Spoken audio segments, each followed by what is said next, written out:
There is something profoundly unsettling about an unfinished story. When a book ends abruptly, a conversation is cut short, or a relationship fades without closure, our minds refuse to let it go. We replay moments, searching for clues, trying to make sense of something that no longer offers explanations. Unfinished stories hold power because they leave us suspended between what was and what could have been, keeping us tethered to emotions that have nowhere to land. The human brain is wired to seek completion. Psychologists call it the Zeigarnik effect, the tendency to remember incomplete tasks better than completed ones. When something is left unresolved, our minds keep circling back to it, trying to close the loop. But in the case of human relationships, there is no clear finish line. There is no final chapter written neatly by an author. Instead, we are left with gaps, unanswered questions, and the ache of possibilities that will never be realized. This is why people who leave without explanation continue to occupy our thoughts. The absence of closure becomes an open wound, and instead of healing, we pick at it, trying to find a resolution that doesn't exist.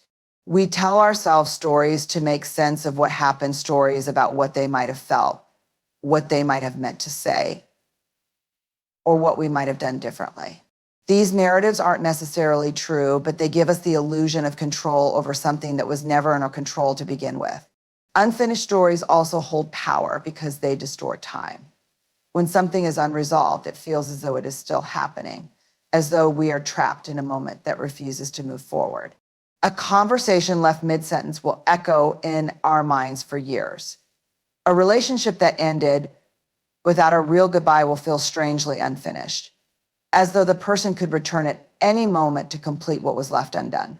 This sense of being stuck in time prevents us from fully stepping into the present, because a part of us is still waiting for the past to make sense. And then there is the way unfinished stories alter our sense of self. When someone disappears from our lives without explanation, we often take it personally. We wonder if we weren't enough, if we did something wrong, if we misunderstood the connection entirely. In reality, their silence says more about them than it does about us, but the absence of answers forces us to seek meaning in the only place we can within ourselves. And that can lead to self-doubt, second-guessing, and an internal dialogue filled with what-ifs and maybes. This is the power of an unfinished story. It lingers, it shapes the way we see ourselves, and it keeps us emotionally tied to something that no longer exists. And we think that if we just had one more conversation, one more explanation, one more moment of understanding, we could finally put it to rest. But the truth is, some stories will never be finished. Some people will never give us the closure we crave. Some endings will remain open-ended, not because we failed to reach them, but because they were never meant to be written in the first place. The human mind is uncomfortable with uncertainty. When we don't have all the answers, we instinctively fill in the blanks, constructing stories to explain what we don't know. It's a survival mechanism, a way to make sense of the world, but it's also how we deceive ourselves. When communication is missing, when closure is denied, when someone leaves us with nothing but silence, we don't just sit with that silence, we create meaning out of it. And in doing so, we often fabricate a reality that has little to do with the truth.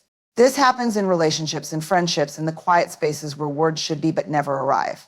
If someone disappears without explanation, our first instinct isn't to accept their absence, it's to explain it. We tell ourselves stories, maybe they got scared, maybe they care but don't know how to show it. Maybe I pushed too hard. Maybe they're thinking about me too. These narratives are not based on facts, but on our deepest fears and desires. They offer comfort, even when that comfort is built on a foundation of illusion. The mind does this because it cannot tolerate gaps. It wants answers, and when it doesn't have them, it invents them. A person who stops calling must have a reason. A relationship that ended abruptly must have an explanation. And if one is not given, we will create it ourselves. This is how we hold on to people who have already let go of us. We turn their silence into a mystery rather than an answer. We convince ourselves that there is something hidden beneath their absence, something meaningful, something worth waiting for. And it's not just about others, it's about how we see ourselves. When someone withdraws from our lives without explanation, we internalize it. Was I not enough? Did I say the wrong thing? Did I misinterpret what we had? The reality may be far simpler. People leave, people change, people choose their own paths, but our minds crave something more personal, something that connects us back to them. So we rewrite history, reframe conversations, replay moments, looking for clues that were never there. The danger of these narratives is that they shape our emotions and dictate our choices. When we believe someone left because they were scared of their feelings, we wait for them to return. When we tell ourselves they care but just don't know how to show it, we excuse their distance. When we imagine they are thinking about us as much as we are thinking about them, we stay emotionally attached to a version of them that may no longer exist. We become trapped in a reality we have created, mistaking our own stories for the truth. In reality, silence is not a riddle to be solved. Absence is not an invitation to imagine a deeper meaning. But because the truth is often painful, that someone may not care as much as we do, that they may not be struggling the way we are, that they may have moved on without hesitation, we resist it. We choose stories over facts because stories feel safer. They allow us to hold on. Even when what we're holding on to is nothing more than a figment of our own imagination. The mind has an incredible ability to keep holding on, even when there is nothing left to hold on to. Emotional attachments don't always survive on presence, consistency, or reciprocity. Sometimes they are sustained entirely by what ifs. What if things had gone differently? What if I had said something else? What if they still think about me? What if they come back? These questions have a way of keeping people alive in our hearts long after they have left our lives. What ifs create an illusion of possibility, and possibility is powerful. It allows us to keep the door open even when reality has already closed it. When a relationship ends or someone distances themselves without explanation, the logical thing would be to accept it and move forward. But the mind doesn't work that way. It doesn't settle for absence. It looks for meaning. Instead of seeing the ending as final, we analyze every detail, searching for signs that there is still something left. We revisit conversations, reimagine scenarios, rewrite history in ways that could have led to a different outcome. We cling to the belief that maybe in some alternate version of events, things worked out. The problem is that these what-ifs don't just keep us attached to people. They keep us attached to versions of ourselves that no longer exist. We become stuck in past moments, reliving them over and over, wondering how things might have changed if we had been braver, softer, quieter, louder. Regret fuels this cycle, making us believe that we had more control over the outcome than we actually did. And because we think we could have done something differently, we assume that maybe, just maybe, there is still a chance to rewrite the story. Even when we know deep down that someone is gone, the uncertainty of what they feel or think can keep the attachment alive. If they never gave us closure, we wonder if they regret leaving. If they never truly explain their absence, we imagine that there must be a reason. If they occasionally resurface with a text or like on social media, we take it as proof that they are still thinking about us, that maybe they haven't fully moved on, that maybe they're just waiting for the right moment to return. What makes these what-ifs so powerful is that they are never resolved. They loop endlessly, always offering a possibility, but never a conclusion. They keep the mind in a constant state of waiting for an answer, waiting for a sign, waiting for the moment when all the uncertainty will finally make sense. But that moment never comes because what-ifs are not built on truth, they are built on longing. And longing doesn't need facts to survive, it only needs hope, even if that hope is misplaced. This is why emotional attachments can outlast the actual relationship. The person may be gone, but the possibilities remain. And as long as the mind believes there is still a chance, no matter how small, no matter how unlikely, the heart continues to hold on. The attachment is no longer to the person themselves, but to the idea of what could have been, to the version of the story that never had a chance to unfold. And sometimes that version feels even more real than the truth itself. Silence is often misunderstood. We treat it as an absence, a void, an empty space where words should be. But silence is rarely empty. It is filled with meaning, with unspoken truths, with messages that are just as powerful, if not more, than the ones spoken out loud. The problem is not that silence does not communicate, but that we do not always want to hear what it is saying. When someone stops reaching out, when messages go unanswered, when presence fades into distance, the silence speaks for them. It tells us something we may not want to acknowledge. It tells us when someone is no longer invested, when their priorities have shifted, when they have chosen not to engage. But instead of listening to this silence, we resist it.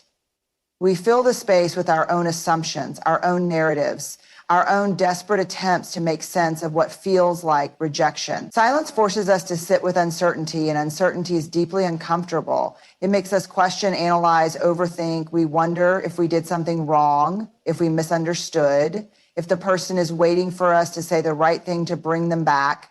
We convince ourselves that silence is just a pause, not an ending. And in doing so, we ignore the fact that silence in itself is a form of communication. It is an answer, even if it is not the one we were hoping for. There is a difference between silence that holds space for connection and silence that creates distance. Some silences are full of understanding shared between people who don't need constant words to feel close. Other silences are barriers, a slow withdrawal, a way of saying, I am not here anymore without having to say it directly. The challenge is recognizing the difference, accepting what is being said without words, and resisting the urge to reshape it into something more comforting. We often ask for clarity, but clarity is not always given in spoken form. Sometimes it comes in the way someone chooses not to show up. It comes in delayed responses, in unanswered questions, in the slow fading of presence that tells us more than words ever could. The truth is, if someone wanted to be in our lives, they would be. If they valued the connection, they would nurture it. If they had something to say, they would say it. Silence is not a mystery to be solved. It is a reality to be acknowledged. But acknowledgement is difficult because it requires us to let go of hope, of expectation, of the version of events we had imagined. It requires us to sit with the pain of absence without trying to explain it away. It forces us to listen to what we already know deep down, but have been unwilling to accept. And that is why silence is so powerful. It does not argue, it does not justify, it does not explain, it simply exists, waiting for us to be honest enough to hear it. Connection is not built on words alone. It is not sustained by occasional check-ins, by passive gestures, or by the illusion of closeness that comes from digital interaction. Real connection requires something deeper, presence. Not just physical presence, but emotional, mental, and intentional presence. It requires showing up consistently and fully, not just when it is convenient, but when it matters. Without presence, a connection is just a concept, an idea we hold on to rather than an experience we actively nurture. In a world where communication is easier than ever, presence has become rare. People mistake being reachable for being available, but there is a difference. A message sent does not replace time spent. A heart reaction on a post is not the same as a heartfelt conversation. We live in a time where relationships often exist in fragments, where we keep people in our orbit, but never truly engage, where we maintain the appearance of connection without the depth that makes it real. But connection is not about proximity. It is about attention. It is about making someone feel seen, heard, and valued in a way that cannot be replicated by brief interactions or delayed responses. Presence is about investment. It is about choosing to be there, not just physically, but emotionally. It means listening, really listening, rather than waiting for our turn to speak. It means engaging with curiosity, with care, with the willingness to understand rather than just respond.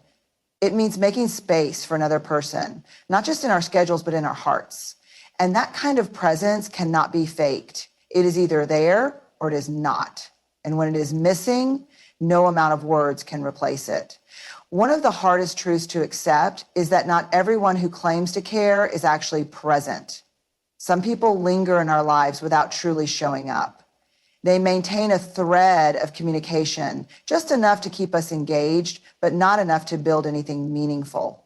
They appear and disappear, offering just enough presence to keep us hopeful, but never enough to provide real stability.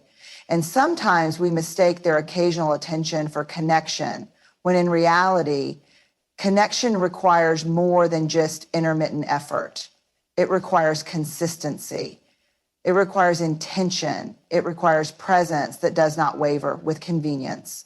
The relationships that nourish us, the ones that make us feel alive and whole, are the ones built on present. These are the people who show up not just in good times, but in difficult ones.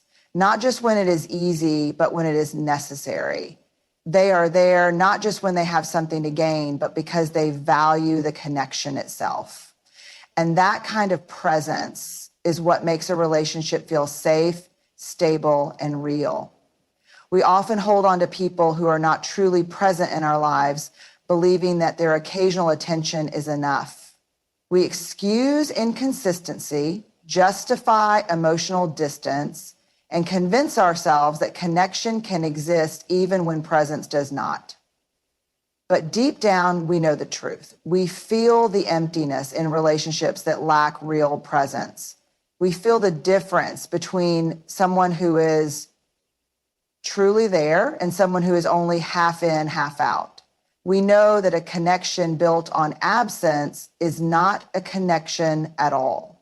Presence is a choice. It is an action. It is the difference between someone who says they care and someone who actually shows it. And in the end, the only connections that truly matter, the only ones that stand the test of time, are the ones where both people choose to be there fully and completely.